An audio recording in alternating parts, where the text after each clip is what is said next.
There comes a moment in a man's life when he realizes that begging is not love, that chasing is not loyalty, that silence is not weakness, it's a decision.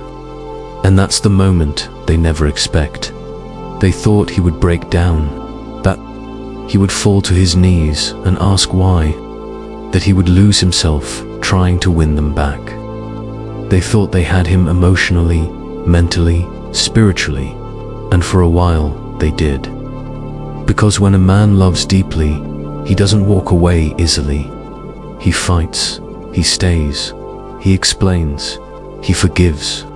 He tries harder than he should, even when his soul is tired, even when his dignity is bleeding. He stays longer than he deserves to, not because he's weak, but because he believes in what they had, because he thought loyalty meant holding on. But life has a cruel way of teaching. The ones you never thought would hurt you the most, and they expect you to break. Just like that. But something shifted in him, slowly, quietly. At first, he didn't even notice it. The silence that once crushed him began to feel peaceful. The absence that once stung now felt like freedom. The calls that never came didn't bother him anymore. The fake apologies, the excuses, the half-hearted efforts, they stopped affecting him, not because he stopped caring, but because he started caring about himself more. He remembered the man he was before he was emotionally manipulated, before his kindness was used against him, before his silence was mistaken for permission. He remembered that his value doesn't decrease because someone failed to see it, that his love doesn't lose meaning because someone walked away from it. He remembered that begging for someone to stay is the slowest way to forget who you are. They thought he'd beg, but he didn't. He chose self-respect instead. He chose to let the silence speak. He chose not to chase people who wouldn't even walk toward him. He chose to stay grounded, even as they expected him to crumble. He chose to sit with his pain instead of running back to the same hands that caused it. And in that silence, something powerful happened.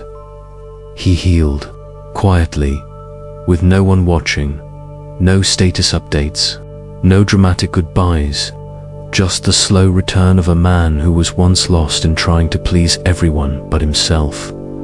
He began to do the little things again, like walking without checking his phone, like sleeping without waiting for a reply, like smiling not for anyone else, but because he survived what was meant to destroy him. He stopped explaining himself, stopped proving his worth, stopped trying to fix what didn't want to be fixed.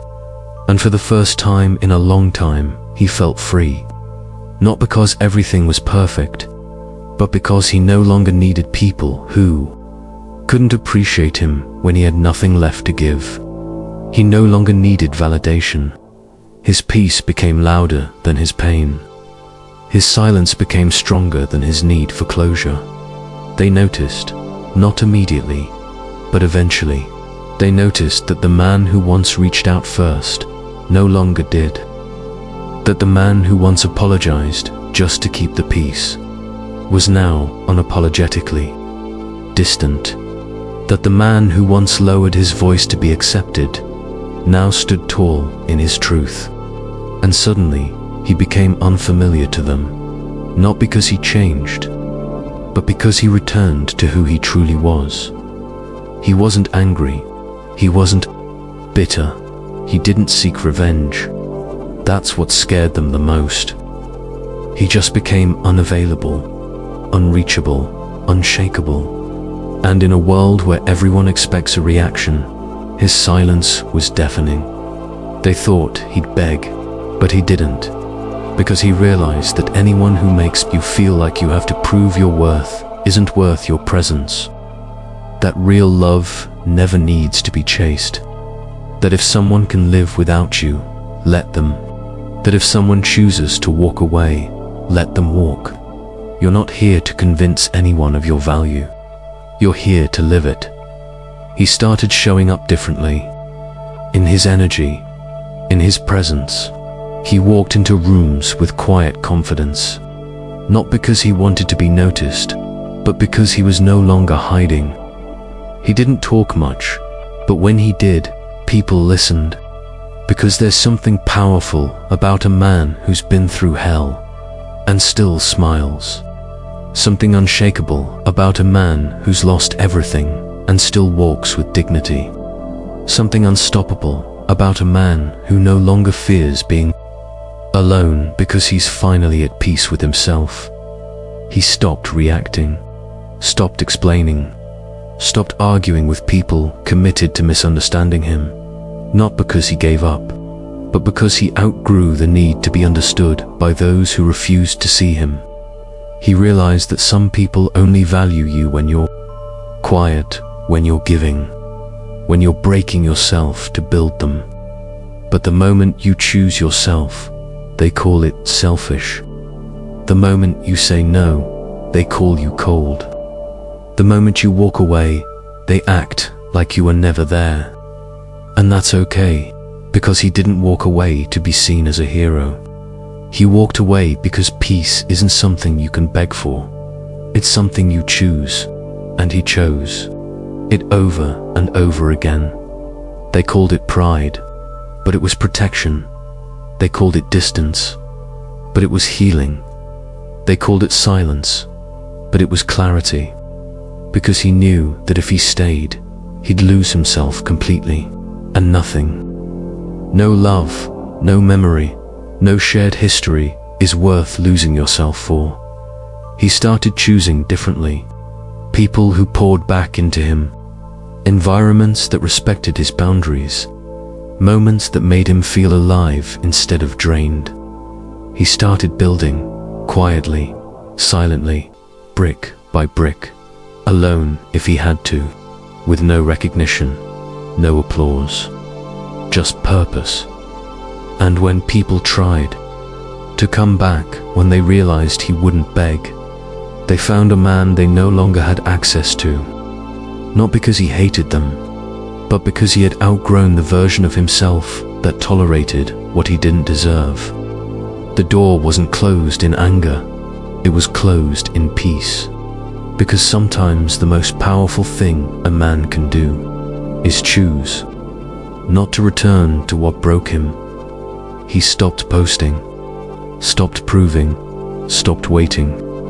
He learned that not everything deserves a response. That healing doesn't need an audience. That strength doesn't always roar. Sometimes it whispers, "I'm done." And in that quiet decision, he rose, not above anyone, but into himself, into the man he was always meant to be, a man with scars, but no shame. A man who remembers what it felt like to beg emotionally and swore never again. A man who knows his worth and refuses to negotiate it. So if you're listening to this and you've been waiting for someone to come back, if you've been checking your phone, replaying old conversations, doubting yourself, asking what else you could have done, let me say this to you. You don't need to beg to be chosen. You don't need to shrink to be loved. You don't need to keep proving your loyalty to people who only show up when it's convenient. You are not hard to love. You just loved. People who were too broken to receive it. You are not too much. You are just too real for people who settled for surface. Stop waiting. Stop chasing. Stop bleeding for people who wouldn't even offer you a bandage. Walk away, and when you do, don't look back, don't text, don't explain, don't beg. Let your silence say everything your words no longer need to. Because when a man chooses self-respect, he becomes untouchable. They thought he'd beg, but he didn't. He chose himself, and that's what changed everything.